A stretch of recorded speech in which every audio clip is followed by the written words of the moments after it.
parties seen and heard. How hard is it to get on the ballot in these states? I know you know. Yeah, Ryan, let me just make sure our guys are also streaming. I think Trey's also streaming. Just want to make sure he started. Yeah, sure. Hey, Trey, you started the stream, right? Okay, great. Thanks, Trey. Yeah, so Ryan, by the way, thanks for having me. I know it's late for you over there where you are, so I'm glad we reconnected. But here's for those who don't know, I'm over in East Asia. Oh, you're in East Asia, yeah. Yeah, I mean, so South Korea right now. Yeah, so one of the things we've been doing, Ryan, as you know, is we're getting a lot of the influencers who've spoken up vehemently against Gaza and Zionism and mobilizing them to really support our election. And as you said, getting on the ballot for a federal election in one state itself is pretty difficult. But to get on it in 50 plus 1 states is a Herculean task. Typically, this is why the major parties, the election fraud begins because the major parties control even getting onto the ballot. And as you know, I think you said you helped the Ralph Nader campaign out. I did in Virginia, and it was nearly impossible to get done. And there were some saboteurs in that as well. They control who gets on the ballot and who gets in on the debate stage. And if you don't have that, forget it. Yeah. So I think when we do this discussion, I want to talk about, you said ballot access. I want to talk about this dynamic of this two-headed aspects of the swarm or the establishment.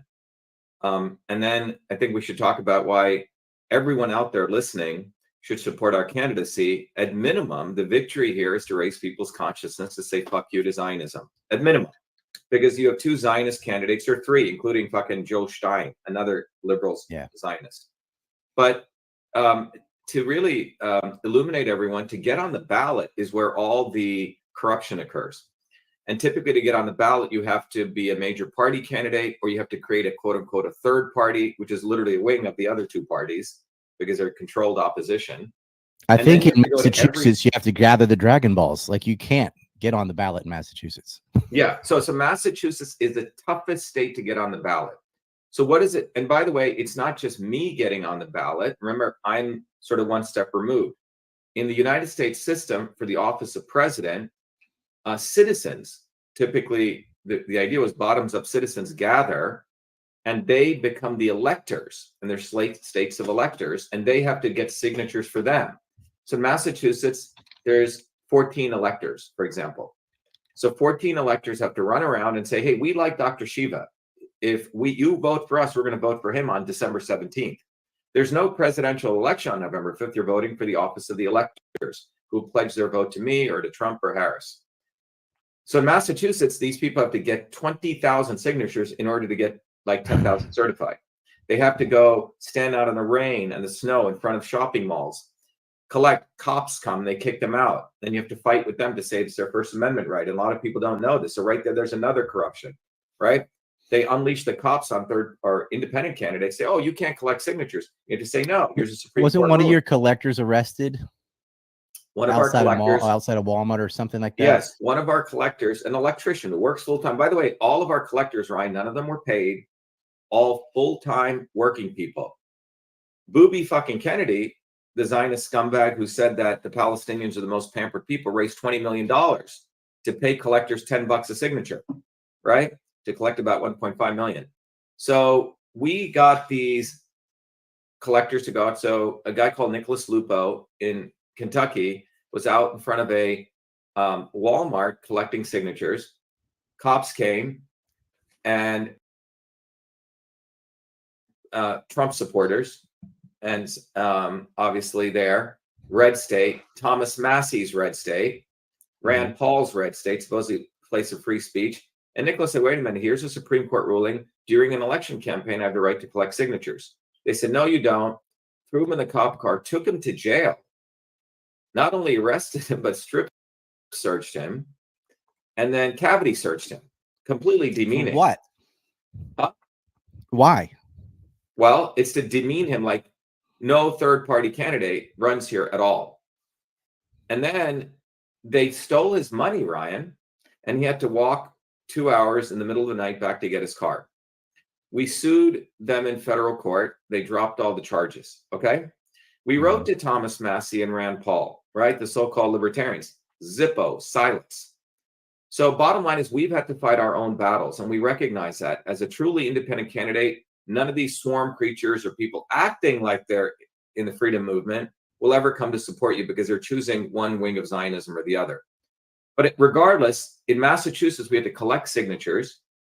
Then once you collect them, you have to go to every town hall, 350 town halls, get them to certify the signatures. So imagine the operation we have to run, getting signatures, taking them to town halls, bringing them, then driving them back 3 hours back to Boston, then giving them to Secretary of State.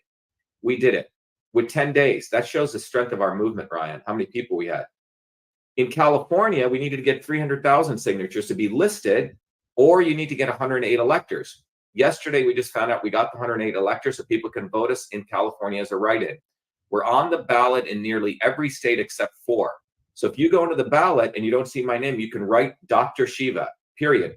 And every write-in vote gets kicked out of the machines and it has to be hand counted. So in some ways, it's a little more fair. But in Wisconsin, or in Washington, you'll see our name on the ballot. In Massachusetts, in Iowa, in Idaho, in Mississippi, in Minnesota, right? You'll see our names on the ballot.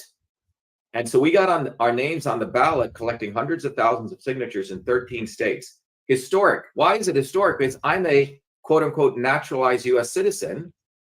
This itself is historic, the first naturalized US citizen on the ballot.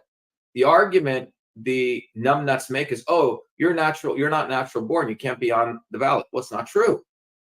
Natural born is never defined. Furthermore, running for the office is different than holding the office. Only Congress can decide. If the people want me, Congress will have to hold a special session. And they'll have to say, you know what? The people want him. He's in.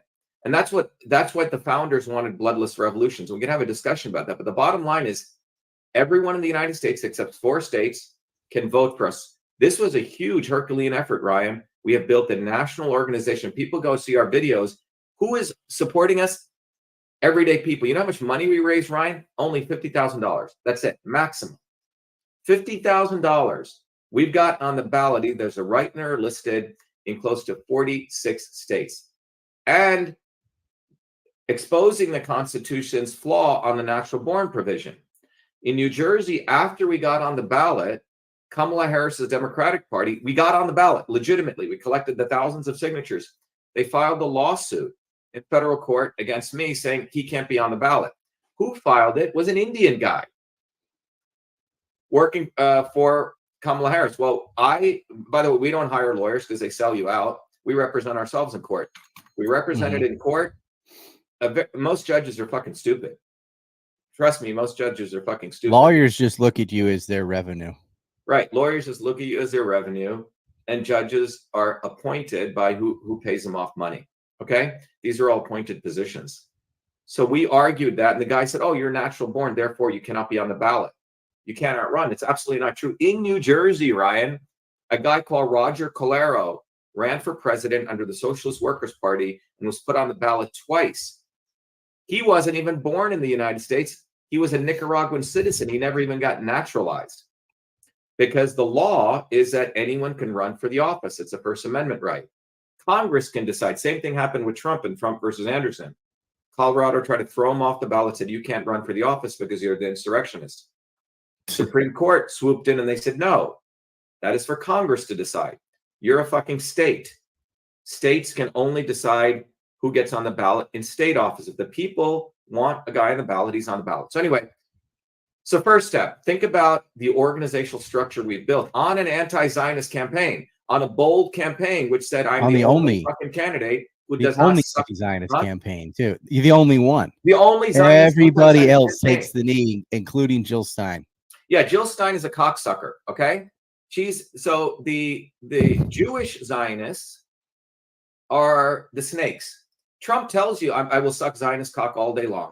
I will gladly suck it. Give me 100 million, I'll suck it. He's very obvious Zionist cocksucker. Kamala Harris is a little bit. She also says it. Okay, but Jill fucking Stein,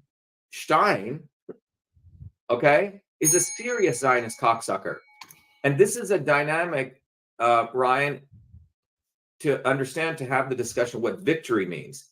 So the establishment literally has 2 heads, and when one head is chopped off, it spawns another head. What do I mean by 2 heads? It has the obvious establishment, the obvious people who hate the people and work against their interests. In this election, it was started with Trump and Kamala Harris. In the previous elections, it was people like Hillary Clinton and Joe Biden, or Trump and Biden.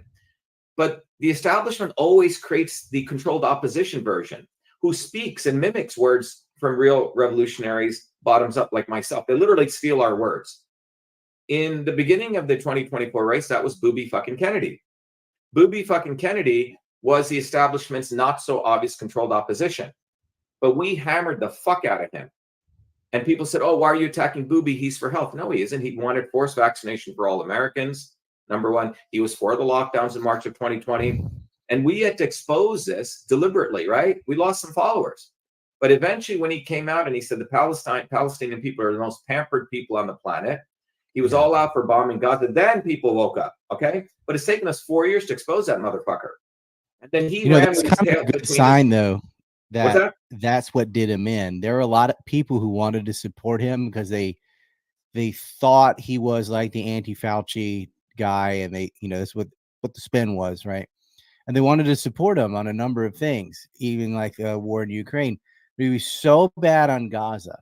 So, and it's almost a cry for help, like, oh, I'm sexually compromised and I went to Epstein's Easter party. He did twice. That they just like, I can't do it. I can't. He's so bad on that issue. Like, how could you pretend to care about children's health while people are being burned alive in tents and there's intentional starvation and babies are being murdered? Like, fuck you. Anybody supporting Israel, go fuck yourself.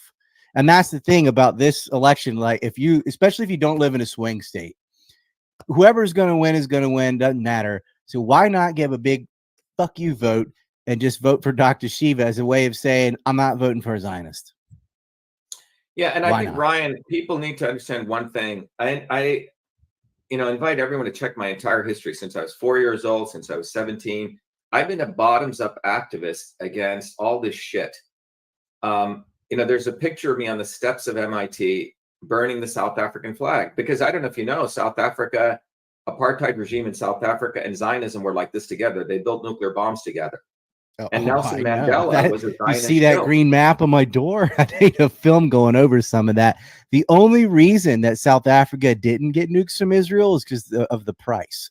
It had nothing to do with the morality or any anti-proliferation treaty or anything, because Israel never signed. And they had a racial apartheid until the 90s. And then it got, on paper. And supposedly it's been rid of, but whatever. In Israel, I wouldn't even call it an apartheid. It's worse than apartheid because it's not. Let me just share, Ryan. If you can just bring this picture up, I just shared it on my screen. I think you can bring it up. So just to give you people my history, that's me burning the South African flag on the steps of MIT. All right, that's when I was 17 years old, and I had learned at the age of 17 this concept of the not so obvious establishment, Ryan. And Jesse Jackson, you may remember, was the Robert Kennedy, the Bernie Sanders of the time. He was being used to sucker college students to vote from, he was building a so-called own movement, like declaring the other rainbow coalition before that was gay. Exactly. And then he gave all of his votes to to Mondale. Yeah. And even at that time, it was Reagan versus Mondale. And I'll take this away. It was Reagan versus Mondale, and they said, this is the most important election of our time. And then this guy, Jesse Jackson, was out there riling up all the student votes, the radicals, the anti-establishment. And at the last minute, he gives a speech and he goes, we got to vote for Mondale because Reagan is so bad. Well, that's the same thing Booby fucking Kennedy just did. But I figured this reality that the establishment has the obvious head of the snake, and it always has a not so obvious head, which speak the word of anti-establishment.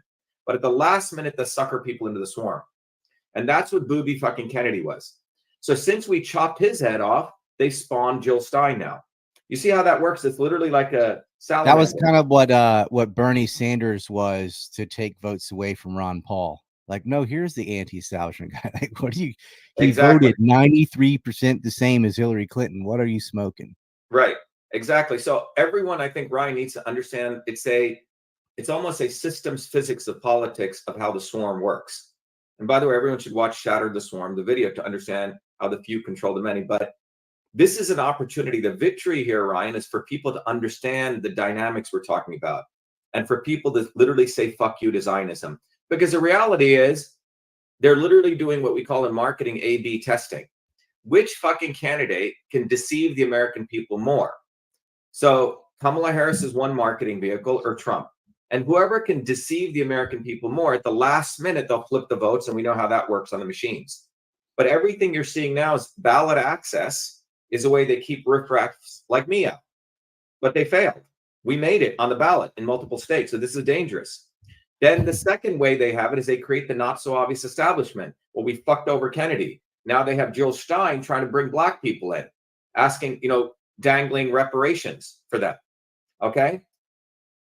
She's completely a Zionist, as we talked about. It was Jill Stein who banned Cynthia McKinney from the Green Party and called her anti-Semite when Cynthia McKinney, after she, I understand, spoke to you and learned that it was Israel who was involved in 9/11. So you see Jill Stein, and if you look at all her policies against Israel, ceasefire now. Well, we're saying my policy is very different. We should end the occupation of Zionism in America. Yeah. And if anything, Ryan, we should arm the Palestinian people. The U.S. military, if we truly cared about freedom, we should be fighting on the side of the Palestinian people to destroy Israeli Zionism. That's what really needs to happen if we are truly a country that's dedicated to Christ. And this is what I posed to Mike Adams in that interview, because Mike's been sort of pussyfooting around Trump. He would do an interview with me, endorse me, and the next day he'd say, oh, Trump is better than Harris. So I had to have a lot of philosophical discussions with Mike on this, discussions of morality. And so in the last interview, Mike got to the point where he said, okay, if Trump doesn't go against the genocide in Gaza, I will tell all my followers to vote for you, for the presidential race. In Texas, you can write me in. So that's a big advancement. So that's a raising in consciousness. And that's the victory here, Ryan. So everyone listening, the victory here is you. It's not me. It's not Ryan. It's you saying, there's a fucking guy over here who has all the credentials, is a true American, who's been fighting the establishment all his fucking life, understands the dynamics, has been educating people, is always right on the money in every fucking position. Yeah, you hear all the time people say, I wish there was someone that was against these wars and this spending and the deficit and blah, blah, blah, blah. I'm like, but there is. And there has been before. But you guys never vote for that person. It's always this contest of like, well, these guys are on TV and they're on the debate stage, and I'll waste my vote unless it's one of these two. And it's perpetually, you're stuck voting for the lesser of two evils. And the whole reparations thing is so stupid. You had 55 years of Reconstruction. I sleep on this. It says fuck Lincoln. To let people know, everyone is saying how bad it is in Gaza, and it is. And I think the numbers are a lot higher than they're admitting. But let's take the 40,000. Let's add another 10,000. Still hasn't caught up to the number of civilians Lincoln murdered. Yeah, and I think what happened in many of these movements was they were taken over. And the goal, Ryan, is this election, if anything, it gives people an opportunity to raise their consciousness. And we only need about 3 to 5% of people. Then it's over. To understand this dynamic of the obvious establishment, the obvious Diana Shills in this case, and then the Joe Steins and the booby fucking Kennedys. They create these people to keep people in. Let me ask you some obvious questions. All right. We had a horrible hurricane, hundreds of thousands homeless. I think they're getting 750 or something. Would you have used federal funds to help the hurricane victims or send it to Ukraine and Israel? I think you know the answer to that, Ryan. Look, we have a lot of volunteers, Ryan, who are in Watauga County and in the Boone-Asheville area, okay? Our volunteers, a guy called Eustace Conway was out there with his bulldozers. He lives off the land helping people, get their roads done, okay? Our volunteers in the middle of that helped people, and also are out there right now handing out, our cards. We have these cards which says, save yourself, they're killing you, shatter the swarm. So, and in North Carolina, we also got on the ballot. It's very difficult. You have to collect 500 signatures to get on the ballot, even as a write-in. Our volunteer there, Sonia Frederick, again, a bottoms up, she's a entrepreneur, a woman who runs a house cleaning place. All of our volunteers work their butts off. So I want really people to understand, everyone in our fucking movement is one of you. They work for a fucking living. Go look at all of Trump's volunteers. He doesn't have It's volunteers. like Harris is I'm from a middle class family. Yeah, she's bullshit. And people need to so understand something about Kamala Harris. She comes from a Tamil Brahmin family. The same people, India has a caste system. Her friends, her mother would spit on, or her ancestors would spit on my mother as she went to the well to gather water. They would call her a pig, you know, the N word called Shudra in India. Okay. So you're looking at a woman who actually grew up in an elite Brahmin family. When I was growing up in New Jersey, mowing lawns and playing baseball, she was in Montreal studying French and hanging out with the elites. She doesn't have the American experience as an immigrant. I do. Trump doesn't have the experience of being a true American bottoms up. He was given everything. His father was a slumlord. Trump got put in. Started with a small $1 million. Yeah, right. Which just back like then Jared, was just like Jared Kushner. Yeah. Oh yeah. Just like Jared. Well, Kushner. Charles Kushner too. I mean, that's a dynasty. The whole family. Yeah. And by the way, in my last 3 years of high school, Ryan, my parents moved to a Zionist town called Livingston, public school. I never went to private school. That's where the Kushners are from. Chris Christie was our catcher, was my catcher on our baseball team. Okay, I used to play baseball. Oh, really? Yeah. Well, I guess back then, could he cover a whole plate? Well, no, I think he was a little bit skinnier than he was class president. But the point is, he did throw the first pitch.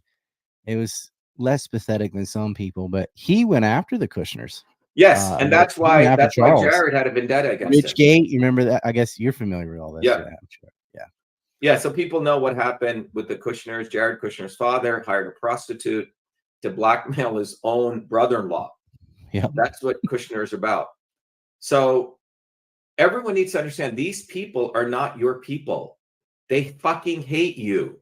People need to understand these people do not like you. They view you as vermin.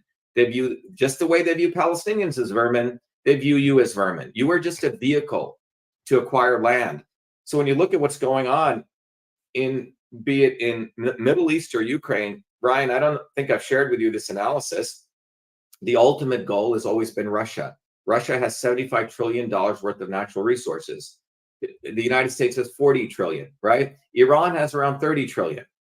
And we're talking about gold, diamonds, natural gas, oil. Russia has a 95 quadrillion cubic feet of natural gas. So the elites since the 1900s have wanted to rape Russia. In 1978, Zbigniew Brzezinski laid out the plan to rape Russia. The goal would be they would split up Russia into the Eurasia part. In the east, the middle would become the Serbian part, and the right would become the Far East part. This was a plan laid out. And as this plan proceeded, starting with the Carter administration, they put in Gorbachev, the US CIA, and his job was to dismantle the Soviet Union, which got executed. George Bush came in and he said, I will never go east. NATO will never go 1 inch east of West Germany. Well, they captured James Baker's promise. Yep. Exactly. So they captured, the goal is to surround Russia. And then the final step was a maiden revolution in 2014 with Condoleezza Rice that laid out. And McCain and Obama and Hillary Clinton made sure they installed their dictator, a neo-Nazi, in Western Ukraine, which was completely antithetical to these, you know, very old Russians who had fought Nazis. Remember, it was the Russians who won the war against, they won World War II, 25 million Russians died. So in the soul of the Russian people is still the memory of their forefathers fighting Nazism. So, but Russia has always been the goal of Western imperialism. So in my view, it is not just coincidental. You have the war on towards the east of Russia through Ukraine, but you also have it coming up the middle through the Middle East. And the goal was to destabilize Russia and have Russia fighting on two fronts. So on the one CIA sponsored both Chechen wars. Exactly. And there was Georgia in 2008, the South Ossetia conflict. I'll mention before we get just going back to the Kushner bribing his own brother-in-law. That happened because his sister and his brother got mad because he made these subsidiaries in their name so he could do illegal campaign finances for Governor McGreevey. The governor of New Jersey is who is in charge of appointing the head of the Port Authority that divvies out all the contracts in New York and New Jersey for ports and things. And they had recently moved the World Trade Center property from the Port Authority over to Larry Silverson later, but it almost went to Kushner. And the head of the PA ended up being the former president of AIPAC. But had Kushner not gone to prison, it probably would have been him. But that's what he was doing. And McGreevy himself was sleeping with an Israeli national in a closeted homosexual relationship named Golden. Who's that? Who was sleeping with the Israeli national, Ryan? McGreevy, Governor McGreevy, New Jersey, was sleeping with Golan Sapel, who was introduced to him on a trip to Israel by Charles Kushner. Yeah. You can't make this stuff up. Yeah. Like, I think, Ryan, when you look at, there are infinite number of stories like this. The everyday American, the everyday citizen has no idea that these people are thugs, they're organized criminals, and the game that they're playing is something that you and I cannot even fathom. So the naivete among everyday people is quite extraordinary. And fundamental to that naivete is making sure that we, as the masses, always put our attention to look above to them. And they've developed these actors. Trump is a fucking actor. He was installed by Wilbur Ross after his last failure, his last bankruptcy. One of the things also, Ryan, people need to understand, you know, casinos, whether you know it or not, are money laundering places. Yeah, I know. They're all money laundering. Bob People Labudie, take cash there and they use it to launder. So Trump was running money laundering. They all worked with Trump through Atlantic City and the Kushners. Like, I made a film called Trump's Zionist Ball and Chain, and which is if they really wanted to go after Trump for criminality or just to destroy him, all they'd have to do is take info from that film. The problem is they can't, because they're guilty of the same type of things. And it's kind of like, if you tell on me, I tell on you. Yeah. This man, oh, he's a racist. Oh, come on. He's definitely worked with mobsters. There's so much damning evidence, and it's in that film, and it's all of them. It's like all the people there in the Jersey government. It's just endless corruption, money laundering, you name it. They're working with organized crime. That's just how real estate is in New York and New Jersey. You almost have to do it. It's rotten to the bottom. And Chris Christie, to his credit, was one of the few who actually prosecuted some of them. He was guilty of some minor stuff himself, but that's how it is. You got to pick your poison up there with those Yankees. Nobody's honest. What's interesting is you use the word real estate, and if you take the real estate business on a global scale, there, you know, you and I and others, we do real estate. We work hard. We get some money. That you want to buy a property, go to a bank, and we have to follow laws, and we have to do titles and deeds and all this shit. That's one type of real estate. Another type of real estate is a much larger level where you get huge loans, which Trump has done. Trump has got loans with Soros, right? Or Jared Kushner, when he came to Harvard in Somerville, Cambridge here, his father gave him a shitload of money and bought a bunch of slum. So he was a slumlord when he was going to Harvard. That's how he made brother, same thing. And they had to bribe Harvard to get them in there. Right. Exactly. $2.5 million. The other way that people do real estate in a much more blatant way, which is the way that it's always been done, is through outright genocide. You create a political ideology, some type of ideology, manifest destiny, Nazism, Zionism, Brahmanism, right? Where you create an ideology which says one set of people are just better than the other set of people. A finite set of people are better than the other. And you use that ideology to rationalize and justify expropriation of land. And this has been done for a very long time. This was what was a basis used to butcher the Indians, right? Or butchering the Palestinians. So a couple of days ago, BIA. What's that? The Bureau of Indian Affairs was transferred from the War Department to the Department of Interior. The head of the BIA was John McCain for a long time. And the whole thing was set up to swindle land from Native Americans and royalty rights and so on, to push them into abject poverty and create a dependency on the federal government. That's the goal. And so what happens is, if they can't sell the land, they'll lease it for 99 years or some bullshit like that. They do tiny Hong Kongs all over the U.S. to Navajo, Dene, whatever you want to call them, and Hopi, etc. So they put the nuclear waste on Shoshone territory in their sacred mountains. So we're like, where are we going to put our nuclear waste? Indian reservation. I say. Well, I think I if you get look triggered at on that and stuff. the way they justified it, Ryan, was they had these elites or the swarm had blacks fearful of the white settlers and the Native Americans. The Native Americans were fearful of the black settlers and the whites, and so on. It was dividing and ruling. But they had a political ideology which said they were better than the others. If you can just share this, Ryan. So as a joke, people think it's a real book. You can see what the title says. It says It looks like Buy Real Estate with No Money Down by Jared Kushner and Bibi Netanyahu. And it says, #1 New York Times bestseller. By the way, did you know the New York Times bestseller? Wait, do you remember what Jared Kushner said about Gaza? Yeah, how it was a nice beachfront property. Beachfront property. They are already starting to advertise and sell the land as they're moving up southern Lebanon. So I think fuck that guy with a chainsaw. Yep. If people understand that this is ultimately about land grab. Kushner, the soy boy, wants to be a trillionaire. So this is just a vehicle, and Trump is just their fucking puppet. You give Trump $100 million, he's quite happy. He'll, give him some prostitutes. He'll go do whatever the fuck he wants to do. All of these people are running a business, but the large business is land grab, and the biggest land grab now is Russia. So you start a war in Ukraine to attempt to weaken Russia, and that's failed. But then you use Netanyahu, you give him some land, Greater Israel. But the goal is to draw Iran into this conflict, because once you draw Iran into this conflict, Russia will have to fight on two fronts. That's what this is about. So Putin has been playing this very, very, whatever game he's been playing to keep Iran in abeyance in some ways.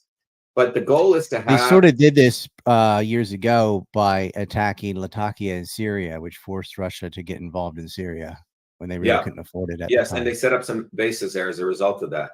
But we have a shekel chat from KGB Josh that says, "Welcome, Doc. I've been betrayed by my friends and family for criticizing Zionism and talking about bottoms-up revolutionary movements. Where there is one, there is enough. I will not back down." Well, good for you, Josh. Yes. So I think so let's talk about what we consider victory. After Mike came out and said he was going to support us, people are unfollowing him, and they say, "Oh, you can't. Trump is going to lose, and because of this, a vote not voting for one of these people is a vote for the other." Let's talk about this. This is the mental brainwashing that they've done to dumb people down. So basically, the elites again have this operation that you have to vote for one or the other. And by the way, this book, I'm going to have Jared Kushner. I hope he comes to the book signing. We're going to host at a building here in Cambridge. I bet you Booby Kennedy's going to steal this and write the book. That's what he does. He steals my material. He'll probably go write it. So we have to copyright the image. But anyway, this is what it is. Genocide, how to buy real estate with no money down. Is that Gaza in the background? It's all red. Yeah, it's all Gaza in the background. Yep, devastated. Okay. So I'm red-green colorblind, so it's that's what it is. It's Gaza with the red. That way the yellow pops. I do graphic design, so I'm trying to find the right color. Looks good. Yeah. Logan colors. There you go. Yeah, yellow brother. So I think if people really understand the reality of this is a land grab, it's very easy to understand. We are vermin to them. They hate you. So once you understand that, everything you see on media, everything it's all in theatrics to distract us. And so the big distraction here at the end of the day is, will you as an individual, you as a human being with a finite lifespan, will you at some point in your development, as Josh has come to a point where you say, yes, I came into this world, I didn't create this world, but I can decide what the world becomes in my own local way or in a collective and global way. And when you make that decision, the establishment, Ryan, only gives you two options. Oh, vote for this person or file a lawsuit. They don't teach you that you can build a bottoms-up movement, a revolutionary movement. Right. And that is what I learned at that age of 17. And my journey, Ryan, has been to figure out, how do you build these revolutionary movements? The systems dynamics, the science.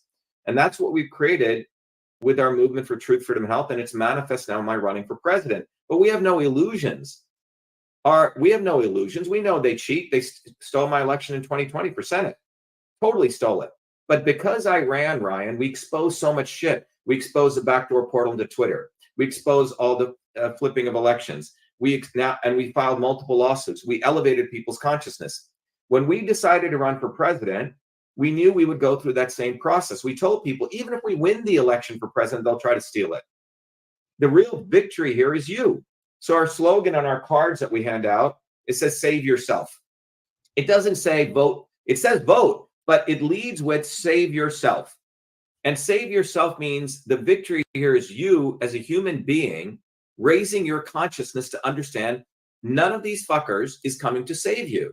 So if you look at the card that I have, and I'll just put it up here, you can bring it up. It says, save yourself, vote or write in Dr. Shiva. But it leads with save yourself, Ryan, if you can bring that up. And the back of the card, it's an open source card. It's the 3.5. It says they're killing you, shatter the swarm. The messaging, it took us a while to get this very simple. Cost of living is going up, lifespan is going down, and we invite people to go look at Shatter the Swarm.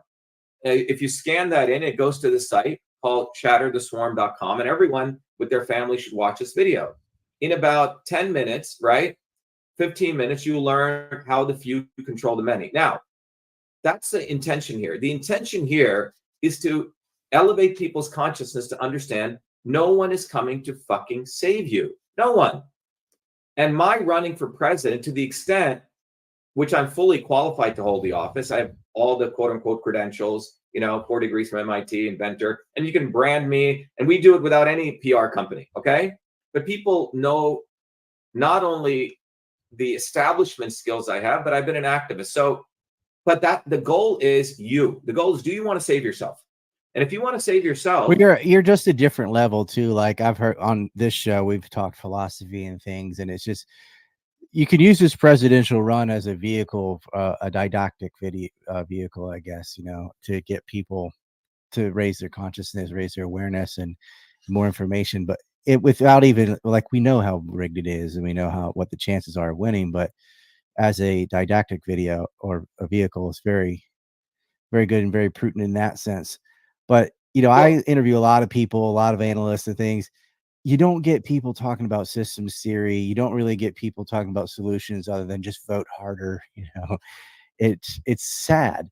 Of 300 million people, 330 million, whatever the pop is really in America, that we get two old guys arguing about golf in the debate stage, or this cackling hyena who, all she did, she's like, fair, hope, dreams, and aspirations, just a bunch of adjectives that mean the same thing. Says nothing. No one even knows what her policies are. Like, that's the best we got of this giant population. That's the most intelligent people. No way. They're puppets. They're there to appeal to the lowest common denominator. It's just two different brands, almost like market testing, like Trump and Kamala, like which one will do better with the masses. And that's the problem with low information voters. The more they dumb down the masses, the worse the leadership's going to be, because you can circumvent intelligent people because there just aren't enough of them to matter when you're, just tallying up totals. Some dickweed that can't name 3 countries vote counts as much as mine. So, like, yeah, and I think, Ryan, what we have created and is, I want to share with people, since you're talking about policies, if I may, that the journey that I've been on is to really uncover how these systems of power work. Number one, what is a system that enables them to maintain power against us? And then to educate people on that. So one of the talents that I've fortunately been, in some ways it's God-given or worked at it very hard, is to take very complex things, distill it to diagrams using art, I used to teach a course at MIT called Systems Visualization. I would have become an artist if I could do this stuff, But it is these ability to take very complex information, which is what the elites do. They keep it to their finite set of people. I think you went to William and Mary at MIT or Harvard, right? They just teach their people. But the idea of taking complex knowledge and distributing it to the masses is where the revolutionary work needs to occur. So if people watch that Shatter the Swarm video, you can go to that at many levels of intellectual discussion. At a deep level, it's system science. At another level, it explains to every person how you're being fucked, period. But with a lot of one of the popular videos I ever did was called How They Fuck You One-on-One. I changed it to How They Bleep You. But I was just going over how you get fucked. And they're arrogant. They think people can't understand. But think about the Ron Paul movement, which was other things. It was Bill Still and other people too, but all, like overnight, all these people understood the Federal Reserve System and the money supply and interest, something that you never thought would be exciting. Oh, let's talk about interest rates. But it was, if you can distill it down and get people pumped up and realize, hey, this is why your life's so expensive. This is why you can't afford a house. This is what you need to understand these things. And they made it cool to understand the Fed, but it kind of after that. Well, there's a lot of subjects like that if you could distill it down and get in front of enough people, if we had enough reach, I think they are hungry for that information and they can understand that. You don't have to be not only that, Ryan, MIT grad or whatever. You can do this. Yeah, I mean, if you look at explained right. If you look at the history of humankind, we used to sit around a fire and we used to hear long form stories. My grandmother, growing up in a village, she would tell me these long stories, 2-3 hours, they're deep, and they would go on and on and on. Why do people like to watch Joe Rogan podcast for 2 hours? Because people actually, fuck him, but people like long form. Edward Bernays is the one who created these short form videos, 30-second videos to manipulate people. But the reality is most humans are very intelligent, but it is deliberately the elites distill stuff down to dumb them down. I'm so glad you said that, because the pushback is always, they're too stupid to listen to anything long. Bullshit. No, it's bullshit. No, it's not offered. They want that. They don't. When you and I guess we're kind of in the same generation. There used to be like Liberty Pen, William F. Buckley and Thomas Sowell talking 30 minutes about, like, where did that go? But people tuned in. They want to hear that. And like Bill Moyers, they do a long documentary on something. It was there. It was even the Dick Cavett show, Right. It was desired and people would listen to it. Yep. They would do long form. The very, very beginning of the History Channel, before it became like Sharks and Hitler, they had real stories and people would listen to it. I mean, I'll hear people on all, they're like, hey, teach me about the Punic Wars or whatever. I heard you talking about that. It was very interesting. Or the Civil War or whatever. And I'm like, okay, how much time you have? And they really enjoy this. They want that. They do have that attention span, but it's this sort of Sumner Redstone, MTV, TikTok heads or whatever that's pulling it away. But it's a myth. They say, oh, everyone's dumb and they just like the flashy stuff. I go, no, they do like the flashy stuff, but they don't even know where the long form is, because you get censored. The human being has 3 levels of intelligence. They have the instinctive intelligence, which is that of like the reptilian brain, right? Which you can, throw little TikTok videos and throw little, like the monkeys, like little flashy things, right? There's another level of intelligence, the intellectual intelligence, which likes to use logic and rational science, mathematical equations. And then there's the highest form of intelligence, which is intuition. In the Eastern systems of, yoga and meditation, they call that the superconsciousness.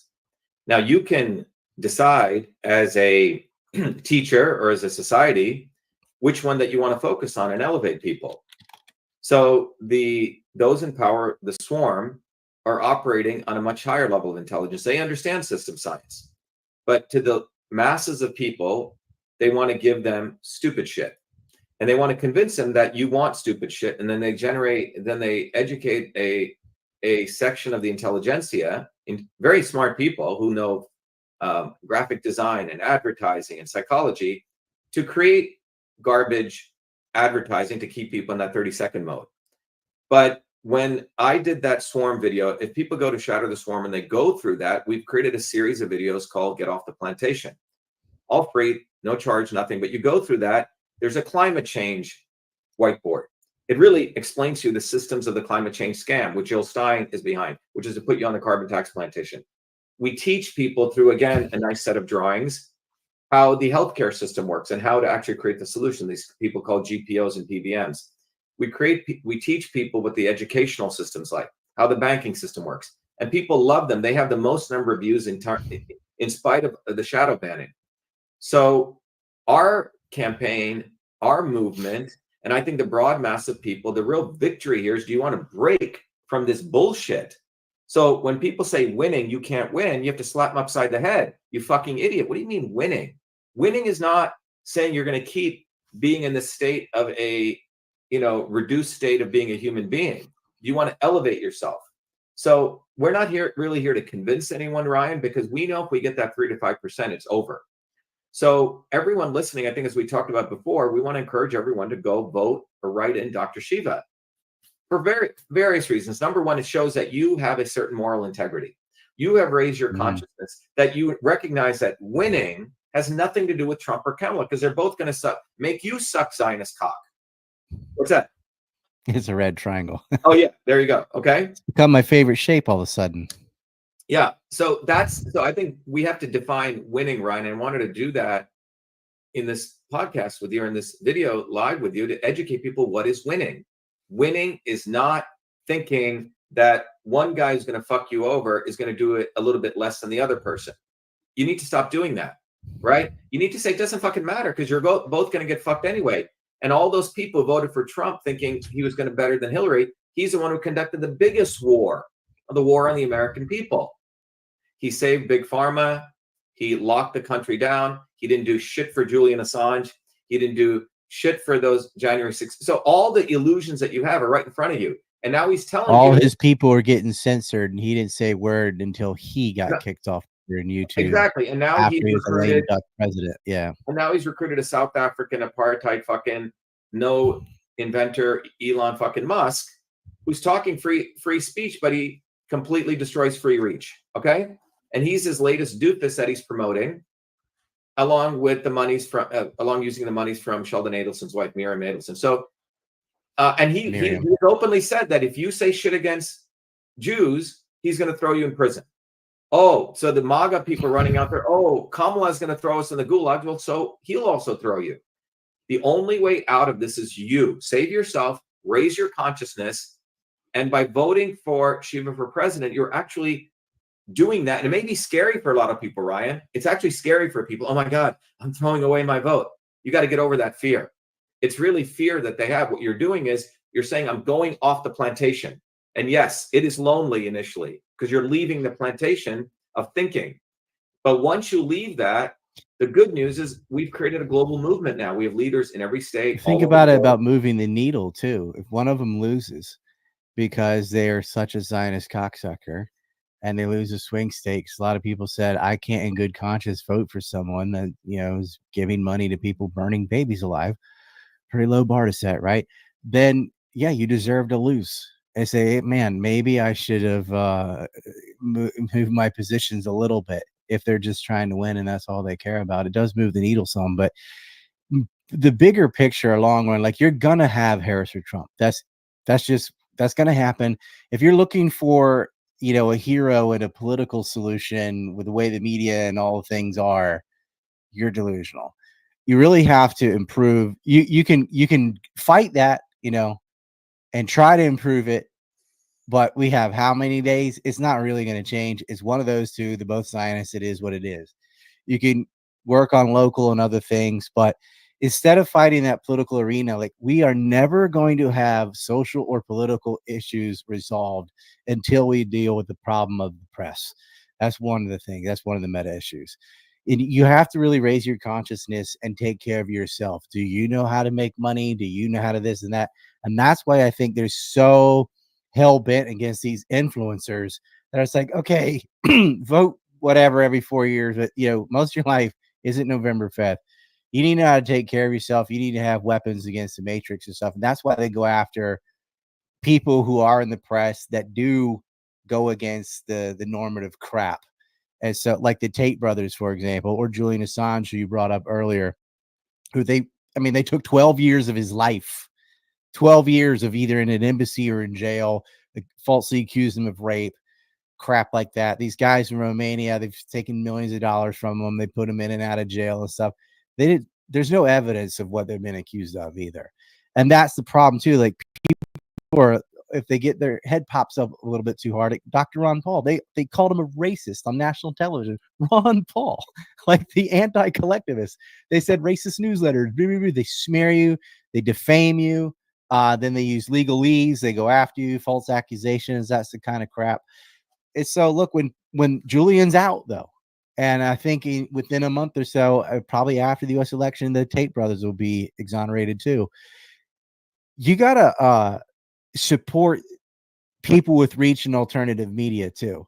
I think that's going to have more impact than like trying to vote third party and win, because we're not going to win until we fix the media issue. But I agree with you, like, well, in running for it, we get all this attention and get the message out, and you get that didactic, vehicle, like I was saying earlier. That's worth it. But man, people gotta get over like, oh man, I wish we could just vote in all the right people and have their little fantasy list of how it ought to go. That's not going to happen until you have reach. So Ryan, I think if you look at a legislature from the concept of why it was created, go back to basic governance, right? In ancient village community systems, they had little councils, like in the American Indian system or even the Dravidian system. The local leaders would get together, and in many of these cultures, it was women, matriarchal societies, who were the leaders, and they were into the governance part. The men were, the warriors, but it was local, representative, collective systems.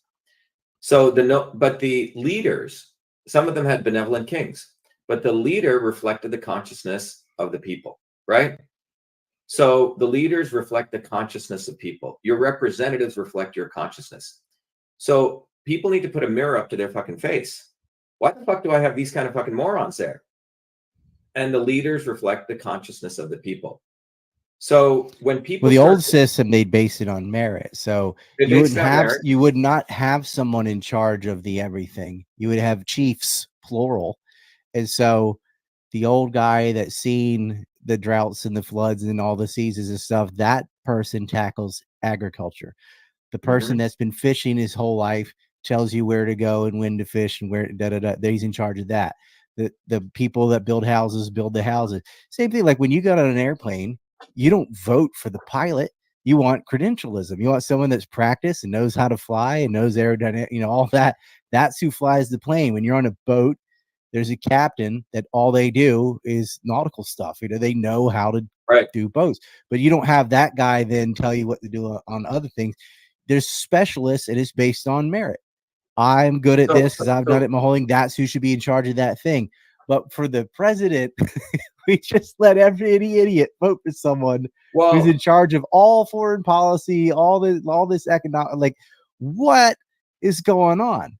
And we never get anyone that's really proven themselves in the real world. It's always these professional politicians. If you just go back to what you talked about with the president, there was a time when the role of the president was to be someone who came up with some level of connection to doing some vocation that he actually did.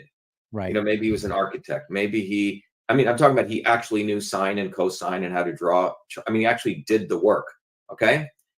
And because he had gone, so if you take any field of endeavor as an engineer, as a plumber, as a teacher, and you're really good at that, whatever you're good at, you start having great respect for other people in other professions because you know what it takes to be a really good engineer. You have to do the work and you have to know it. So I would never go to another electrician and say, oh, let me start wiring my house up together. You have respect because as an engineer, I know what it takes to get to a certain level.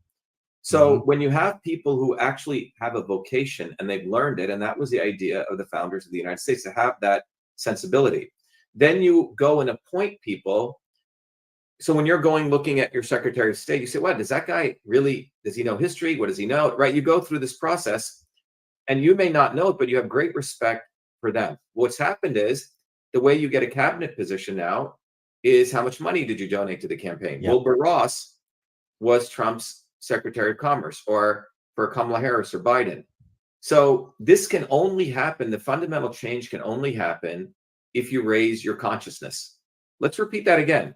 The change, the people that you have running us, the people in governance literally reflect the state of consciousness of us. And so therefore, people need to look at the society and the kinds of people they're allowing them to govern them and put a mirror to their face. And that's what our campaign is allowing people to do. When was the last time you had someone like me? I've been working day and night, and you'll talk to our volunteers. I don't even have time to shave this morning. We literally, it's 4 a.m. to 12 noon. We have a volunteer meeting, which is going on right now. 200 volunteers. I'll be running that meeting. So you don't have time to look good all the time when you're actually fucking doing the work. You see? So it's time that we started having respect for ourselves, Ryan. So if you work hard, have respect for yourself, not someone like a Kim Kardashian or a fucking Kanye West or a P fucking Diddy or all these people who, and by the way, you know, Kanye West called me about a year ago. Okay. He said, "Oh, Dr. Shiva, I heard so much about you. I'm thinking of running for president. I want to steal everything you know, and I want to learn everything." I said, "Great, Kanye." I said, "You need to fucking learn some politics. Come on down." You're supposed to come down. He never showed up because Nick Fuentes told him not to show up. Okay. All right. Another fucking fool. The point guy is celebrating Sinwar's death, by the way. What's that? Yeah, he's celebrating. Right. So the issue is, I ask everyone, this election gives you an opportunity to look at the quality of people that are around our campaign, the quality of the discussion that's taking place. And for your own fucking children, do you want to raise your goddamn consciousness? Because your leaders are going to reflect you. Look at Trump's moral integrity. Look at Kamala Harris's nonsense. What does a woman accomplish? And look at what I've accomplished my whole life. It takes a lot to do. She's proven to get ahead. You got to give some head. Right. Exactly. But you have to start. I tell people you have to start valuing yourself. Yep. Value the basic things you do to survive. These people have to do shit. And so when you vote for Dr. Shiva, you're not voting for me. You're voting for your fucking self. And you're saying, I do not support these values. I'm willing to say, yeah, it doesn't matter which one of them gets elected. But I know in 2024, I made a decision to vote for this guy because he represents my values. So if you're a fucking Christian, how the fuck can you vote for Zionists? Christ would have whipped the shit out of these Zionists. In fact, he literally did take a whip and flip the table on the Zionists. Pharisees. Yeah. So the your own preachers, and we've had a lot of people in our movement go question their pastors, Ryan, in like the Bible Belt and leave their congregations. And that is a victory, man. That's a fucking win. If one person does that, that's a win because they're going to affect their whole community, let's say in South Texas. So the win here is 10 people who understand and vote for what we're talking about, vote for our campaign and endorse us, are saying, I vote. There is a guy out there, like you said, he's anti-war, he's anti-Zionist. He worked his butt off. He came bottoms up. Well, he's fucking here. What the fuck are you waiting for? Yeah, I mean, you go through the checklist. Like, you didn't fall for the COVID hysteria. Don't want any wars in Ukraine or Gaza or Lebanon or Iran or anywhere else, and all the trillions of dollars saved from that. Go through every issue. And it's like, yeah, here's all the things I want. I wish somebody was running that believed in all this. There is, there has been. Tried very hard to get you on the ballot. They make it almost impossible. It's So Ryan, I would like you to tell all your followers to get out there and vote for us as what you said, a fuck you vote. You have to verbalize it and say it. Please articulate that. I think so. I think you should vote Dr. Shiva to say fuck you to the system and fuck you to Zionism. Because look, it doesn't really matter. You can say, oh, well, so-and-so is worse than so-and-so. Maybe. Well, let's say, especially if you don't even live in a swing state. So your vote doesn't matter. So why not vote your conscience? And by the way, Ryan, we just got on the ballot for write-in in California. It takes a lot. We have to get 108. Right. If you live in California, it's going to Harris. It doesn't matter what you do. So why not vote for Dr. Shiva? Just to tell Trump, no, you don't get my vote. You're for Zog. Eat a dick. That's a great message because you look at Massachusetts, it's always 60-40, 60-40, 60-40, Democrat, Republican. Yeah, it's like the worst one outside of DC. It's deep blue. Yeah. Your vote doesn't matter. That number was 60-20 to Trump. That's going to send a fucking message. Yep. And it could. This is about sending a message. But more importantly, I want people to look into their own souls. You live a finite amount of time. The decisions you make affect your own consciousness and those around you. And that's what this is about, Ryan. For Mike Adams, he finally said it's about morality for him. Yes, your moral compass. Are you going to sit there and write in someone's name who is going to finance the bombing of children just because they might do it less than the other one? I mean, come on. Yeah, man, it's a good way of saying it. Do you want to fund someone? Trump has told you directly. He goes, we must nuke Iran. We must finish the job. Finish the job. Even Kamala Harris, which I don't support. They both were like, let's hit their nuclear facilities. Let me explain how that won't work. Well, I guess Ritter and I did that last show. That wouldn't even work anyway. Yeah. The stuff's underground. All you do is cosmetic damage, and there'd be a huge retaliation on Israel, which makes me think, yeah, you know what? Go ahead, do it. Because I don't see a way out of these psychopaths other than them to get some comeuppance. There is no way to reason with them. They don't have a shred of compassion or empathy. They're exterminating Palestinians. So go ahead, hit Iran, see what happens. Well, Ryan, if you put it from their standpoint, go back to real estate. Genocide is a way to make money, no money down. They're looking, okay, we're going to get 100 billion. So if I were to draw the systems diagram on this, the Zionists, buy Congress. Congress delivers them so far around 10 or 100 billion. They use that to go bomb the shit out of, commit genocide, acquire land, right? So from their view, we put 100 billion in and we got 2 trillion back. And we have their underground bunkers, which we can live there for 2 to 3 years. Who the fuck do we care about these people? They have backup plans. So everyone needs to understand, for them, this is a return on investment model. Genocide is not even in there. They don't fucking care. They look at the word genocide and they just flick it, right? It doesn't matter to them. Look at the Vietnam War. They were dropping munitions on Laos and Cambodia where no one even lived just because it cost X amount to unload and then buy new stuff. So it wasn't even hatred. It was just pure indifference. So like, how much does this cost? All right. Yeah. They'll go out and dump fuel in the ocean just so they can get more to refuel so that their budget's larger so they can get more money the next year. Yeah. Crap in the like model that. of global capitalism and imperialism, it's fascinating that if you look at that cost of living chart I have going up, and one really starts understanding that most economic crises are caused by overproduction. That's when they occur, when they overproduce. People think it's deficiency. The elites overproduce, so they overproduce rice. In India, they overproduce rice. They tell the farmers not to distribute it, to hold it, and then to use it for making liquor to keep all the people drunk, okay? In all these societies, it's overproduction. Capitalism, in reality, Ryan, we could have heaven on earth right now. We know how to produce so much shit for pennies. When I was last in India, I met this mercantilism too. It's capitalism through the state or state capitalism. Right. So that's Russia. I mean, China's state capitalism. Okay. Mm-hmm. The U.S. acts like it's free market capitalism, but they're outsourcing public infrastructure to people like Elon Musk. Just 2 weeks ago, the government gave Musk a $2 billion contract, the Pentagon, to have Starlink do all sorts of surveillance. But we can't sue the government for that. Once it's in a private company, they have First Amendment rights.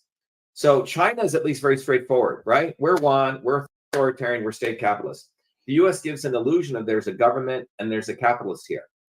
But they launder all of their censorship, all of their surveillance. It's still government if it's paid for with government grants. Exactly. That's like the private prisons. They're not private because where is the revenue for the prison coming from? The state. Okay. It's still part of the state. Right.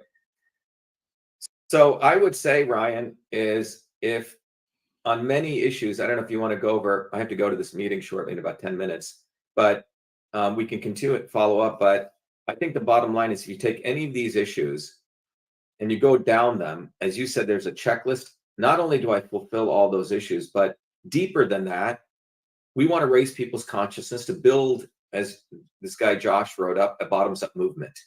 That's the only way, and that bottoms-up movement involves people raising their consciousness, independent media, like what you're doing and others are doing, right? It's supporting all of that and recognizing that when enough people, it's about 3 to 5%, understand these concepts of the not so obvious establishment, and we start calling them out way ahead, it's over for them. We got to keep decapitating their heads very quickly. The next Kennedy that comes down, he doesn't even get 9 months. He's gone in 1 month. The next Jill Stein, she's gone in a few weeks. Right, incremental, chip away at it. That's the way. Exactly. So this overnight solution. All right, we all voted in Dr. Paul or whoever. Like, you're gonna have to chip away at the media and start like exposing these people faster, make them fall on their face faster. And I watched a lot of people this go around just nosedive, you know, but Well, it wasn't Ryan, quick I enough. think the only way to do it now, if you follow from a technology standpoint all the way through, ultimately, the amount of, we always think technology is going to liberate us, but whenever technology comes and the better it is, the more it's used to consolidate power. Social media now is all those views and clicks are being monitored by Palantir. They watch which way the school of fish are starting to move, and then they get one of these not so obvious establishment people to mimic our words. And that's what Elon Musk is doing now. That's what Jill Stein is doing. That's what Booby fucking Kennedy did.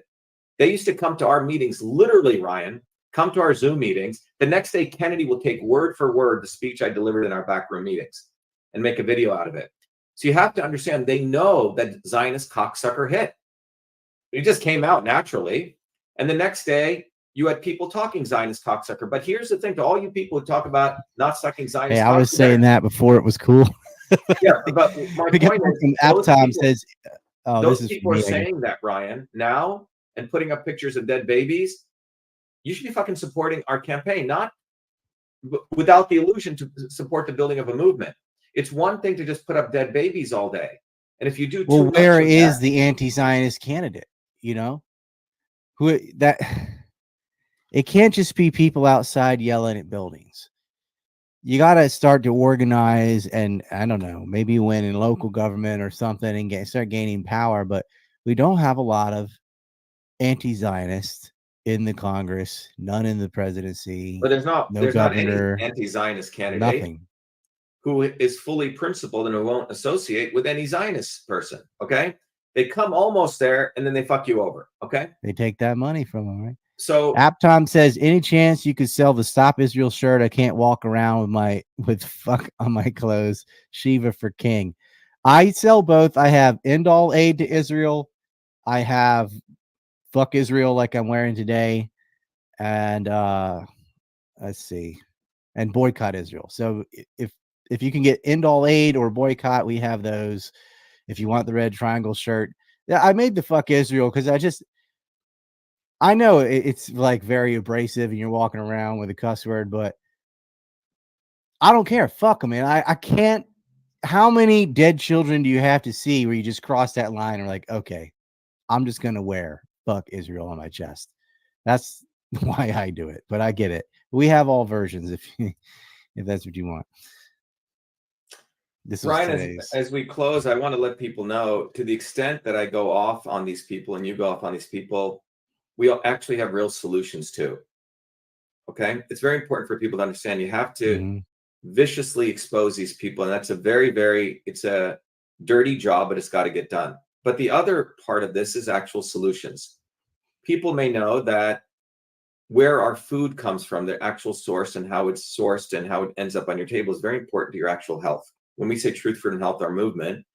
So in 2013, I was asked to create a global certification for food, clean food, a bottoms-up certification, not done by the government. We brought in stakeholders, customers, and we ended up creating what's called a clean food seal. People can find that. It's called Clean Food Certified. If you go to, it's a very high standard. The food has to be non-GMO. We look at the chemicals. We look at how it was processed, and that's called a Clean Food Seal. So they have a lot of that in Japan. Yeah. So if you know people in Japan, this is the highest standard. But the key thing is that seal, Ryan, it's not owned by the government. The standards committee is we the people. And anyone can come to our public hearings and be part of the standards. It's a ISO 9001, ANSI type standard that we've created. So that's a solution, because when you see that seal, and if I can just share this, Ryan, I have a couple of slides up here because I want to get a little bit practical with people also, so they can understand that our movement actually has, I think I can share my entire screen here. Yeah. So let me share my entire screen here. So, the message is cost of living is going up, lifespan's going down. Okay. They're killing you. Now, the way this has occurred, Ryan, is through these systems of stress. The policies that people have passed have affected your body. That's me as a MIT PhD systems biologist telling you that. The policies affected your biology. So they've destroyed our immune systems. The environment, it's very difficult to get healthy foods. The science that they teach people is reductionism. Kids don't learn system science. People don't know how to solve problems. The government system's corrupt. People don't even know how to save money. Well, every one of these, Ryan, I've created solutions. Everyone knows in 2020, I must have done 50, 60, 100 videos teaching people how the immune system works, telling people to take D3 and quercetin and zinc. And we did videos on that. I never made a penny off that, Ryan. Others took our formulations and did it, but we must have saved a couple 100 million people's lives. It's about boosting the immune system, okay? And in every one of these, we taught people strengthen your immune system. We teach people how to eat locally on a healthy budget. We have our entire program for kids free, which is to teach people the same system science that young people learn. We have an organization called Innovation Corps, free. We teach people how to innovate. Our Leadership Institute, free. People learn how to become leaders. But at the heart of it, so everyone should go to Truth, Freedom, Health and become part of this. But from a food as medicine standpoint, Ryan, there's a solution. I've very quietly done this, Ryan. This is what my great-grandparents said all the time. Food is medicine, but we've made it real. There's an actual seal. There are companies out there, mom and pop companies, and we put this seal together, Ryan. We as a people own the seal, not the USDA. The other thing is there's 10 to the power of 36 different compounds in nature. Pharmaceutical companies have 60,000 compounds. Well, with my PhD work, we created a platform that can look at all those compounds in nature, identify compounds. Now, I went and did a fucking product, not to sell it because we do sell it, but I wanted to show people that you can use this platform to develop your own medicines, and we've open sourced it. And then we teach people that medicine is not one medicine for everyone. It's about the right medicine for the right person at the right time. Yeah, it's not one size fits all. So we took Eastern medicine, which my grandmother did, Western system science, and I've created a program called Systems Health. And we train people. They learn how to become community doctors in a completely different way. So these are solutions that we don't need the fucking establishment for. So whether they do the right thing or not, Ryan, we have a way to determine what is clean food. We have a way to look at nature and figure out how to build medicines, and we can teach others to do it. So we are creating fighters and scientists and health educators. So I want to let people know that I see clean is an acronym there to CLEAN. Yeah, it means conscious living, ethical, active, and nutritious. Okay, but this has been so. When you look at someone like me, and I implore all of you guys to go study my journey and compare that to any of these fucking people. This is not a grift. It's not a fucking grift. And that's why I can you imagine Kamala Harris with diagrams trying to explain biochemistry? She can't, man. She cannot. No. And right now, Ryan, in New Zealand, they're trying to bring in GMOs. What most people know, in 2012 and 13, I wrote a series of 5 scientific peer-reviewed papers which expose that when you insert the gene into a soy plant, by the way, soy is the most engineered, 99% of the soy in the world is genetically modified. It downregulates glutathione, which is the most important antioxidant. So now we're able of vegetable oil is all from soy. It's all crap, right? Yeah. So I want to let people know you're looking at someone who's like the founders of this country, actually works every day. I'm not, right after this, Ryan, I got to run our volunteer meeting. Then I got to go write a paper, and I'm working with our New Zealand team to organize them to fight the GMO issue. So you're looking at someone who gets his hands fucking dirty. So if you have respect for yourself, you got to fucking vote for Dr. Shiva, our campaign. But it's about you breaking from the shit, letting go of the fucking titty, letting your mouth, gently go off the Zionist cock you've been sucking directly or indirectly. That's what you're actually doing. So you have to have respect for yourself. If you're 50, 40, 30, whatever years you are, meanwhile, live for another 70, 80 years, okay? The elites want to create a world where it's about 500 million people, and they have robots, and they're creating an Elysium for them. Well, we have about 8 billion people. My vision is those 8 billion people are smart. And that's dark. Intelligent. Huh? You're right. They just want to wipe out the plebs. I'm saying two replace you with machines. No, in the future. No, but I'm saying two realities are possible. Yeah. Some people will have to distill, oh my God, we're only headed to that. My view is someone who has had to always do the impossible, Ryan, always in my life. As a low caste Indian, my parents were never supposed to make it here, right? When I was 14, they said, oh, Why are you going to create email? No one's going to use it, right? You're never going to get on the ballot. You can't run for office. Well, we have a case now in the U.S. Supreme Court, which is challenging this issue. And I just want to share this with you, Ryan. Our movement inspires people. We have our volunteers now in federal court. We're teaching them how to argue federal cases, Ryan. That's what we're doing. We have a guy, the same guy who got arrested, Nicholas Lupo, we taught him how to file a federal lawsuit. So let me just tell you, I've never filed a Supreme Court case. No fucking Zionist cocksucking lawyer wanted to help us. So I had to spend the last 3 weeks, Ryan, while running my campaign, while trying to keep my businesses operational. And let me just show this to you. And I'm pretty proud of this because I'll bring it up here. This is my, there's only probably around 50 or 100 people in the world who can write a Supreme Court lawsuit. They try to intimidate you with the legalese stuff. But from what I saw, when I watched the Kyle Rittenhouse trial or the Glenn Maxwell trial, and they spent all this money on these fancy lawyers, and they're morons. You can't. They just intimidate you, man. You have to. So this is a Supreme Court, what's called a writ of petition. So in New Jersey, when they threw me off the ballot, we're challenging this all the way up to the United States Supreme Court. This was 4 weeks. It was another PhD thesis, Ryan. But I never fucking did this, man. So it was very intimidating, but I just trudged through this. But I want to just read people the first page of the lawsuit, because you have to write it in 9,000 words. You have to saddle stitch it, 40 copies. And our volunteers helped us do that. No fucking lawyers. This lawsuit would have cost us $2 million, $3 million bucks. So let me read the first page of the lawsuit. It says, for the first time in the history of the United States, a state silenced a presidential candidate. This is New Jersey, by the way. Running is a key thing.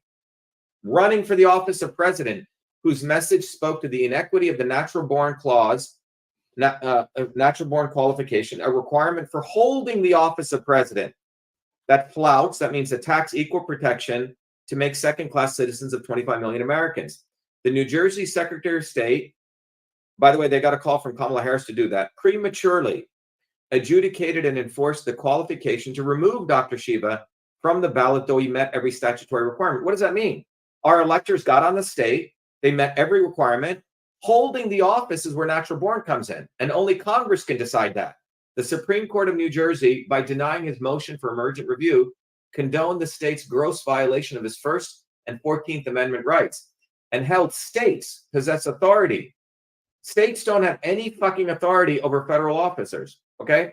Regardless of congressional authorization to determine that a presidential candidate is disqualified from running for the office under the Natural Born Clause.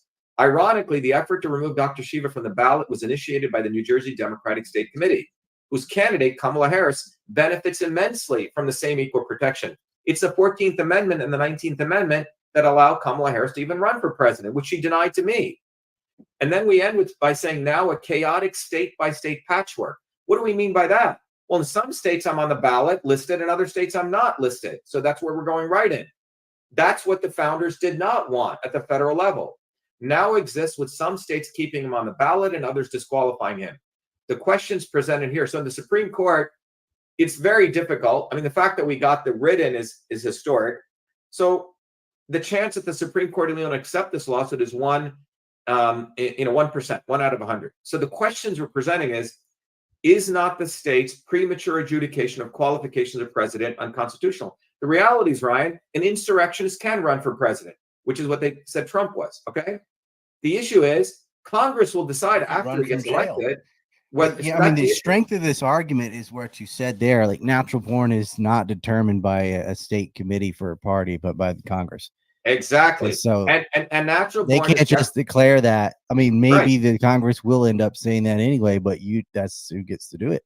Well, here's the deal. Imagine if I get 300 electoral votes, and do you think Congress, which is the representative body, is going to say, oh shit, Dr. Shiva he's a winner and he's natural born. We never defined fucking natural born. The Marquis de Lafayette, who was a French-born citizen, was made natural born. And by the way, Ryan, if you go to Africa right now and adopt, 100 kids, and you bring those kids to the United States, they're natural born and they can run for president. Did you know that? I didn't. I know you get a year without income tax every time you adopt No, somebody. no, That's no, why a lot no. of So celebrities do it. natural born is not about being born on the soil. Oh, I know. I know. That's not what I It is said. a word that was created by the British Empire. So when they went all over the world and banged and raped women and children, they could decide which of their heirs would be natural born still and still have the rights to have all the rights as a British citizen. Natural born Well, is that's what we said. We had the phrase naturalized citizen. A process exactly of assimilation. And a right. naturalized citizen is a natural born. That's what it. I So mean, people who are born in the United States automatically qualify, but you can have exactly. naturalization process. That's why That's it's right. called that. So that's why the last question is important. Does natural born violate equal protection, making 25 million Americans second-class citizens? So, Ryan, by the way, this page, I think I must have done 300 rewrites. You know, it's not I'm a brilliant writer. I work my fucking ass off. Okay. So I just want to let people know that everything you're seeing here, you know, Trump has a team of lawyers. Kamala Harris has a team of lawyers. New Jersey has 2,020 lawyers that we're going against. So I want to inspire people what we can do, the 8 billion of us, when we get our shit to fucking together. People need to get off their ass and break from this titty. Trump has never worked a day in his life. Kamala Harris has never worked a day in their lives. I've worked every fucking day since I've been 12 years old, Ryan. And so have you. And so have all of you listening. So have fucking respect for yourselves. Stop sucking Zionist cock. The anti-Zionist candidate here, the true American is here. I'm the fucking true American, not fucking Trump. You should see what he just did at that Miriam Adelson thing. They're playing Lee Greenwood song, you know, Back to America. And he's fucking got fucking a Israel. You're fucking, these fuckers are misleading the American people. They're playing the a song about America and bringing them right into sucking Zionist cock. And if that's the kind of American you want to be, you have to realize that they've dumbed you down to make you a fucking Zionist cocksucker. And that's what this is about. This election is about, do you want to be an American or do you want to be a fucking slave? They Trump sit there and wants to argue be a about fucking who's slave. more Let me finish pro-Israel. 1 second, Ryan. Trump and Kamala Harris, they're all fucking house slaves. They're fucking house slaves. As Malcolm X said, when the building was burning down for the master, the house slave would be running around, oh my God, master's house is burning down. The field slaves who were off the plantation, they're like, fucking burn it down. And you got to want to used a burn different shit word, down but at some level. You have to have a righteous anger. And when I was growing up, even as a young kid, Ryan, when I used to hear about the peasants in India were burning down the feudal lords, I was getting excited. My dad's friend said, oh, you're a communist and your son will not get angry. When I came to the United States, and even at 60 years old now, Ryan, my anger is worse. It's not like I've sold out, but I've learned how to organize people. I've learned how to write. I've learned how to file lawsuits. I've learned engineering. I've learned an immense set of skills, and I'm giving those skills to our volunteers. So if you want to learn how to fucking fight and be a fucking human being, then come to this movement. And you better fucking write it, vote us in. Because if you vote for any of those guys, you're betraying yourself. You're a fucking house nigga. You're a house slave. You really are.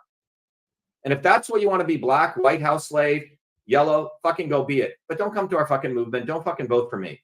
We are organizing those people with a high degree of consciousness. And I don't care what fucking vocation you are, to shatter the swarm. And that's what needs to be done. So to the extent I ran for president, I'm running for president, it's for you guys. It's not for me. And so save your fucking self. That's it, Ryan. So hey, there you go. Vote for Shiva. Don't be a house nigger. That's it. That's it. And by the way, I was on a podcast with this black house slave, a woman, and she was trying to do a gotcha interview. Shabby Sabs is her name. Shabby. And she Shabos Goy, what? Oh, sorry. Yeah, she should have said that she's sucking Jill Stein's pussy, okay? Because that's what she's doing. Then she tried to do a gotcha interview. Oh, Dr. Shiva, what do you think about reparations? And I go, well, I said, if there's going to be reparations, and she cut me off. I said, you need to talk about infrastructure, reparations for all, cut me off. And she goes, well, you can't interrupt me. Ended up becoming this stupid back and forth thing.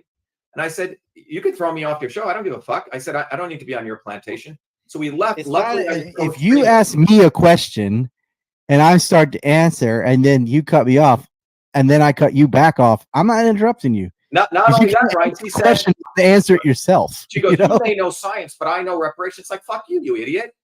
So reparations for what? Exactly. All right, you can start with the Africans that sold you. Exactly. So where do you start reparations? What about my great-grandfather was taken as an indentured servant? What about the Irish? How they were treated? Where the fuck does reparations start? Well, if you want reparations, then let's give reparations to every fucking slave right now, because we're all house niggas on the white liberal plantation or the multiracial liberal plantation. So we have to accept that. And by the way, the word nigga is not owned by black people. All right? It's not owned. I will fucking use that word. Malcolm X is not owned by black people. We need to understand that we all need to understand we're still all niggas on their fucking plantation until we raise our consciousness. So don't tell me what the fuck word I can use. I will fucking use that word. And the bottom line is my skin is darker than a lot of black people who came out and they said that I'm a piece of shit, an Indian Pajit, racist shit, because I was exposing this fucking shabby house slave.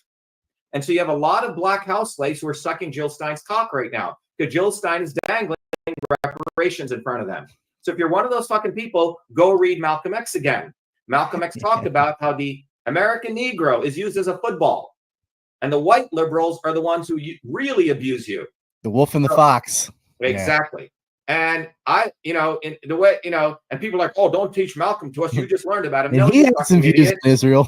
I learned about Malcolm X when I was 14 years old. I had a great public school history teacher who was my baseball coach. And I got A's in all the exams, everything. And he said, I don't give A's to anyone unless you do an extra credit report. And that's extra stupid to say you can't teach so-and-so to us. Like you have to be of this biological category or you're not allowed to know this thing. Fuck off, man. Like fuck off. Because we live in an age right now that there's a multiracial aristocracy of people who abuse us. Okay. Oprah Winfrey's black. She doesn't give a fuck about, you're a black, white, red, yellow, slave. She doesn't give a fuck about you. Neither does Obama. Obama talks about the climate change scam, but he bought a beautiful property right on Martha's Vineyard. Okay. That's not. That was the point Andrew Tate made one time. He goes, when a black billionaire and a white millionaire and an Asian millionaire, billionaire, whatever they meet. So do you think they sit around and talk about racial grievances? No. No. Do they even, no, but I'm saying if we want to talk about reparations, it's reparations for all people, all of us slaves. And the only way we're going to get real reparations is to shatter the swarm and raise your consciousness. But the reparations argument for one race of people is what the white Zionists are doing. The white Zionists always take over civil rights movements. It was a white Zionist who funded Martin Luther King. Okay? So the Zionists always take over the anti-war movements. They take over the medical freedom movements. They take over the environmental movements. And they whack-a-doodle it. Not to discuss the substantive issues which unite us, but to have black people, when I expose a house slave, attacking me. Who suffered massive racism. Introduce identitarian nonsense to as saboteurs, subversion, exactly. We could say. Exactly. So every time. Anyway, Ryan, I think we've shared a lot. I know lot. We had a meeting. I think. Hey, tell everybody the website again. You had a slide up there. Truth, freedom. So I'm going to give people a couple of action steps, Ryan. Number one, this is to raise consciousness. Go to Shatter the Swarm. Gather your fucking family like you're around the fire and watch that video. 15 minutes. It will illuminate you. When you're at Shatter the Swarm, free course for everyone. Sign up to get off the plantation. Go through these videos. They're nice little diagrams, complex information. But right now, everyone, you have to vote or write in Dr. Shiva. And you can also take an action, Ryan, if you go to Shiva for President, so shattertheswarm.com, truthfreedomhealth.com, and Shiva for President. Let me just share this. If you go to Shiva for President, you guys can help right now. In addition to voting, you guys can go do something on your own, on the ground. The future is offline. The future is not on these online platforms. I almost want to go back to paper, Ryan, So, which we are already doing. Yeah. But if you go to this free downloads, you can print this, go to your local printer. This is a 3.5 inch, 2 by 3 inch card. The front of it says, save yourself. And the back of it is this. If you're lazy or you don't have resources and you want to put a little bit of money in, go to the shop. We don't make any money off of this. We send it to a wonderful printer. One of our volunteers who's giving us cost rates. 10,000 cards, $175. You print them. Shipping is included to your door. Get these cards out everywhere. And what we're doing is the goal is to raise people's consciousness, Ryan. That's what this is about. And if we get 3 to 5% of people calling out these people, they're fucked. They're totally fucked. And if you want to end the genocide in Gaza, you got to vote for Dr. Shiva, even as a protest vote, even as a fuck you vote. But more importantly, Ryan, if we were to get into the White House, what's the first thing I would do? No military to Israel, but we would send the U.S. military and weapons to the Palestinian people. That's something very tangible. And we would make sure that all of these Congress people, we would have the Department of Justice start indicting people for traitors. We would start that process. Yeah, treason. These are very, these people Brian are not Mast. fighting for the interests of the. So which other presidential candidate is saying end the occupation here? Jill fucking Stein. Oh well, we should do a little ceasefire. We need to stop the bombs. Little fucking bullshit. You know, we need to go at the heart of the issue. America go back and languish and die in your concentration camp and quit being so uppity. Why don't you be a more passive victim? That is just. It's unbelievable. Ryan, they have every right to resist being occupied by a bunch of murdering psychopaths. Ryan, I know your network with Ritter, Scott, Tates. Let them know that to the extent that they are against Zionism, and to the extent I know that they have been attacked by these Zionist forces, I am supportive of their fights. They just raided Ritter's house again. Yeah. So many people reached out to Ritter, many people reached out to Tate to say, give Dr. Shiva visibility on your platforms. So I ask you guys, if you're listening, Scott, many of my followers follow you, but they're really, really a little bit concerned why you and I haven't spoken. Same with the Tate guys, because it's time that men actually take a fucking position. I am running for president, a bona fide fucking candidate. We're on the ballot. You don't have an excuse not to support me, period. So Ryan, get them to give us some visibility. They're highly sought after people. I know Ritter's scheduled like one interview after another. That's all good. So am I, but they need to get off their butt, because timeliness matters. Because you have actually a candidate and they're bemoaning, oh, we don't know who to vote for.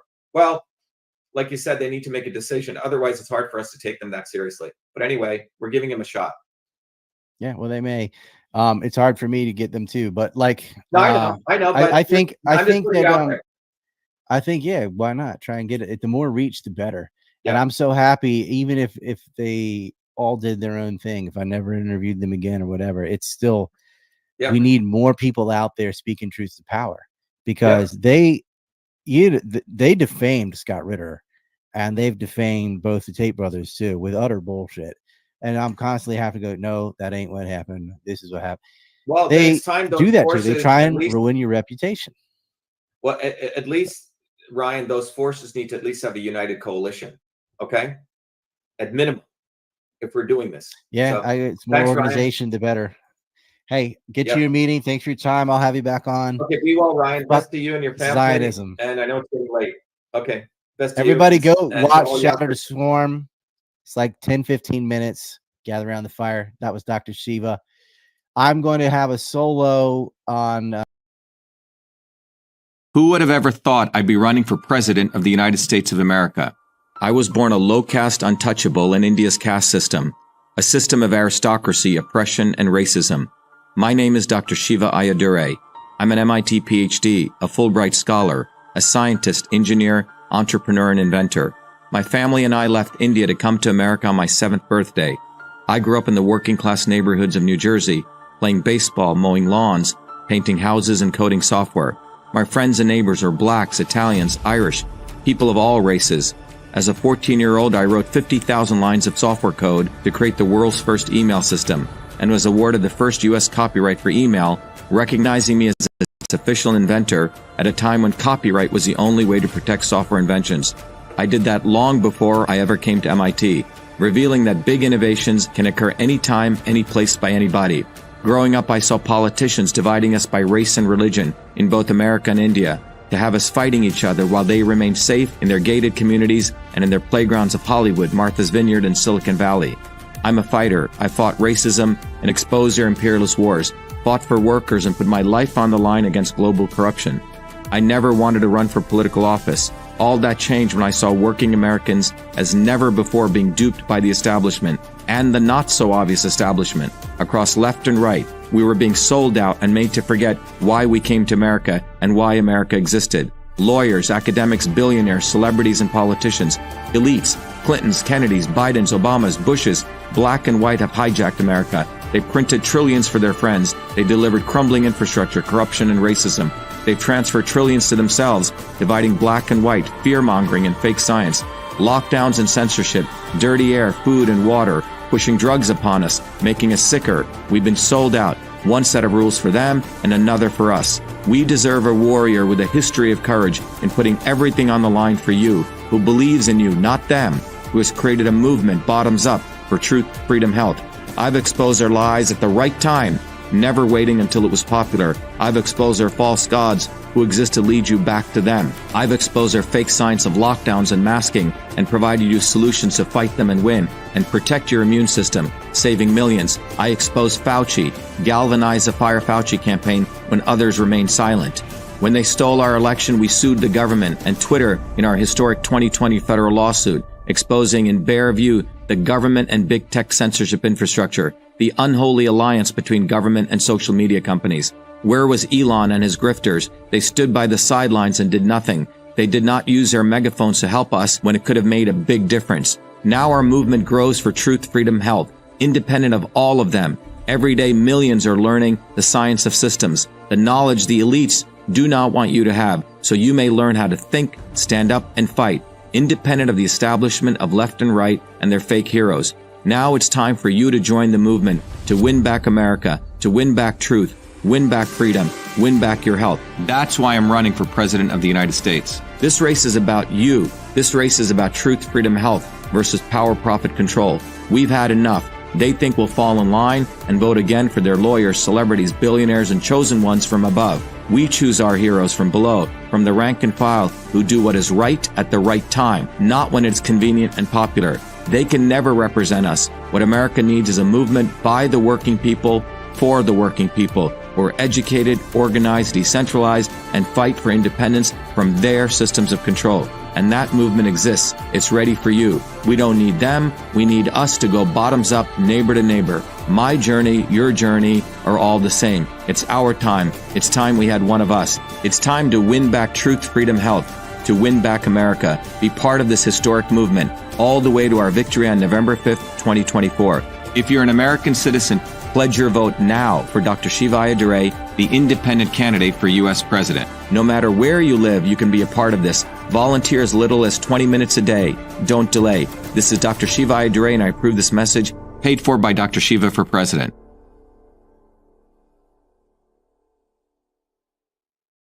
We have allowed our country to be taken over from within, and the end goal is you will have a homogenized world where we will become slaves, because there is a condition among the elites that really thinks they're better than you, deep down inside them, that you don't deserve the freedoms you have. They don't. This reality is what people need to wake up to, and we need to all unite working people.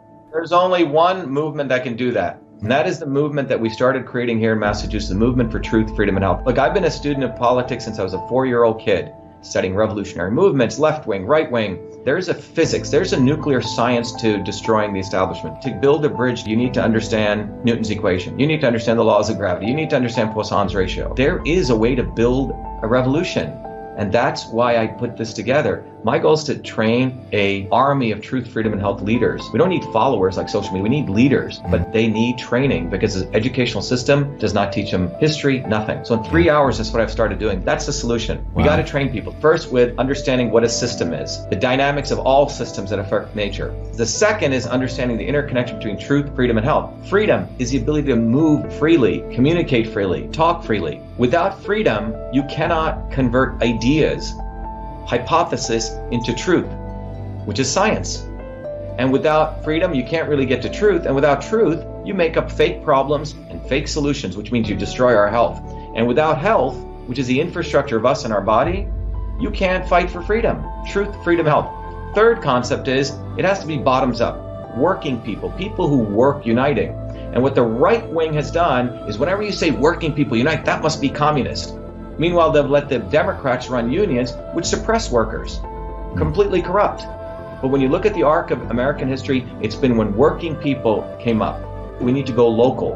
Every solution I'm coming up with as a part of this movement, we're giving the science, which is the truth, and then we tell people what they can do on the ground. Like with election fraud, you don't need to wait for some lawyer. Our goal is to train people to go local, to go local, to go local, fight locally. Forget lawyers, forget politicians, forget celebrities. You've got to learn politics, and there is a science to it. They lock us down, we should be ready to shut them down. And the fourth part of this principle is the not so obvious establishment. So when you look at a system, there's always something that disturbs you from getting to your goal. Well, the biggest disturbance is the not so obvious establishment, which are those people who claim they're for you, on the left and the right. The Al Sharptons who tell black people I'm for you. The Tucker Carlsons. Do you think any true anti-establishment person will ever be on Fox or CNN? I don't think so. They both mislead working people back into the establishment. Without this solid understanding of political physics and theory, you're screwed. You're going to follow on the left wing Bernie Sanders. Oh, he said something. Or Robert Kennedy. Scumbags. Or you're going to follow some right-wing talk show host. They're not going to lead us to liberation. It's us. We're building a bottoms-up movement, and that political physics, it's a nuclear science of change. Bottoms up. We have to organize to understand that there is people who talk a good game and then look at what they actually do, left and right. I'm sorry, Sean Hannity may say some good things, but I don't see the urgency in his voice to get something done, and it can only come when you weaponize yourself with the right knowledge. You need to be able to identify a rat. You know, Christ didn't go after the Romans, right? It was the Pharisees and the Sadducees who screwed him up. His own quote-unquote people. And that's where we're at. So these four concepts I've built into a curriculum where people can go to truthfreedomhealth.com, and it's an educational program. We need to train people in political theory. You need to have physics, and I've created that curriculum. People need to get educated. We need to get educated fast. And within a half an hour, I can teach people. 2 years of MIT control systems, I teach people those concepts. Then I apply it, anyone can understand it. And then you say, oh, I got to build a bottoms-up movement. They have to get politically astute, and then they have to go locally and act, not sit there on social media. They have to act locally, defy locally, do civil obedience locally, but with knowledge on how to build a movement. Now, the Senate campaign's expanded to the Movement for Truth, Freedom, and Health, and they can find it on truthfreedomhealth.com, so people can sign in, they can get access to a bunch of videos. If they want to take a course and become a Truth, Freedom, Health leader, I offer a full scholarship there, but we want people to make a commitment that they'll study, that they'll get certified, that they'll go do activities on the ground. So go to truthfreedomhealth.com.